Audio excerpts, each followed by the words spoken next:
Okay, so I got this JB Weld, Water Weld it's called. Says it cures in 1 hour. It's kind of a putty. I'll show you that more about that in a minute. After tax, I paid $8.47 for this. So this is my anti-siphon valve that I installed last spring after the old one cracked. Despite blowing out the sprinklers, again this spring the new one has cracked, and it's just a little kind of hairline crack. So just demonstrate what that where that's coming from here. So you can see right here is this crack right where it says Zern. Okay, so the instructions call for a roughing of the surface for better adhesion, and just off camera I already went ahead and drained this anti-siphon valve by relieving pressure at the hose end until I heard the diaphragm hiss off and bleed off the extra water. So this should be relatively relieved of water pressure, at least. That's not a necessary step according to the instructions, but I just thought I would try to get as much water out of that area as possible. So I'm just going to go ahead and use just a wire brush to rough this area where the crack is.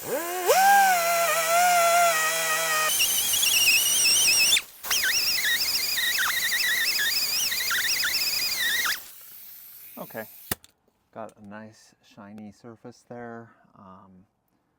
Should be able to see the crack here. The instructions also call for degreasing with a mild detergent or degreaser. So I'm going to go ahead and do that step next. Okay, so I have some carbon choke cleaner. Primary ingredient here is acetone.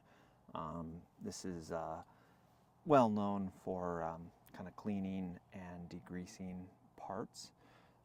Just going to spray it on here, and I don't want to dry it with a cloth. I don't want anything to touch it.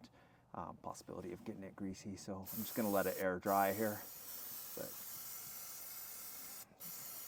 basically kind of cover all the areas where I'm going to touch that with the putty. So let's just let that air dry.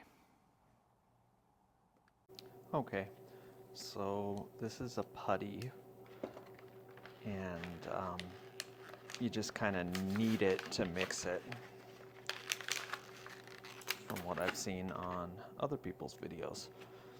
So like I mentioned, there's about a 50-50 failure rate from what I've seen on YouTube. Some people have had great results, others have not. So there's these little stickers on both ends to keep the product fresh. You just go ahead and remove the sticker, save that for later. And then there's here we go. There's a little edge to this wrapping. I'm just gonna try to peel that.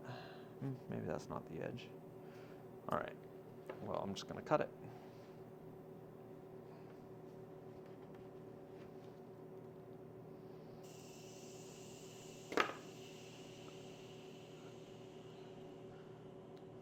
Reshape that, put a sticker on that to try to keep it fresh for the next job. Okay, so this is what the product looks like. You can see there's an inner color and an outer wider color, and the instructions say to just knead that until you have a uniform.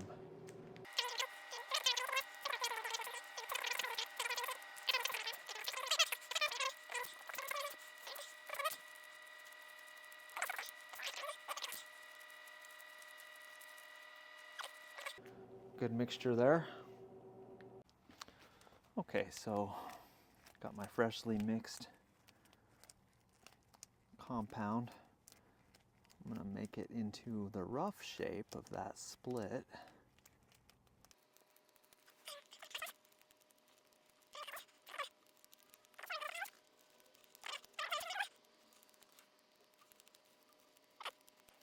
So the instructions claim it cures within a few hours. I'll have to read the directions again to see exactly how much time the cure time was. But I'm gonna let this sit for 24 hours.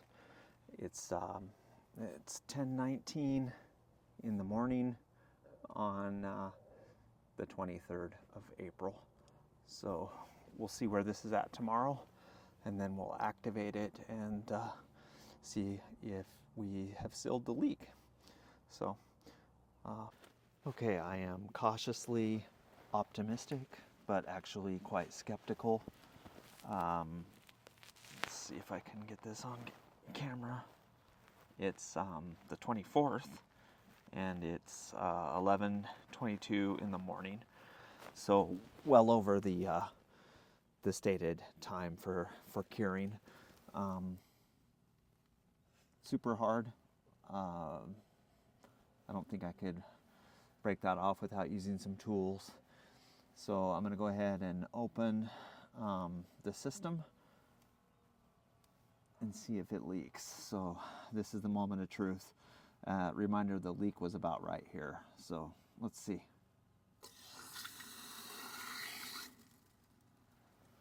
Okay, so the anti-siphon valve worked, and that's what the moisture is from ejecting there. And it's tough to tell now because it's kind of wet. I'm gonna go get a towel and dry that off. Okay, I dried the area that had gotten wet from the patch, or excuse me, from the siphon valve ejecting the water. It's what it's supposed to do. And I don't see any leakage around the patch. And so, yes, I was highly skeptical, but I would say that this product worked as it said it would.